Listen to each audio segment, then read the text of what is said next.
Dneska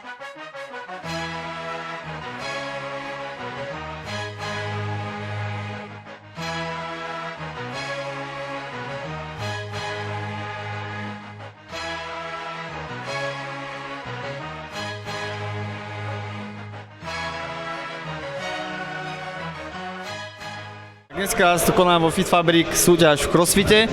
Vlastne cieľom tejto súťaže bolo priblížiť crossfit ľuďom v okolí, hlavne pre začiatočníkov a amatérov, keďže táto súťaž je hlavne pre nich, nakoľko na Slovensku sú súťaže pre elit a málo ktorý z týchto ľudí začiatočníkov sa môže do tejto súťaže dostať, tak sme to chceli priblížiť hlavne pre tých amatérov a začiatočníkov.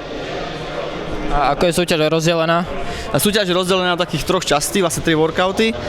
Každý workout je hodnotený osobitne a z týchto 3 workoutov podľa umiestnenia zídu najlepší 4 muži a 4 ženy, ktorí sa dostanú do finále.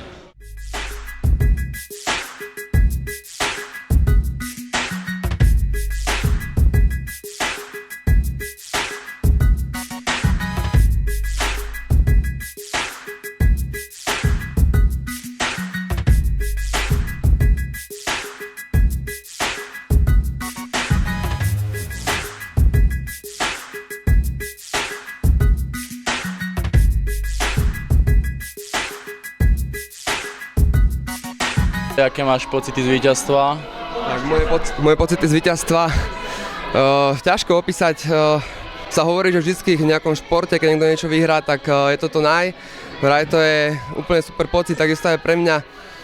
Neviem, čo by som k tomu dodal, akože veľmi sa to teším, ale tak bolo to dosť dneska zdĺhavé, teším sa už konečne domov, keď si tam trošku chill a oddychnem, lebo bola to pecka, zhoreli trošku nohy a takisto aj ramena, ale tak hovorí sa, že pripravení na nečakané, takže to sme dneska mali.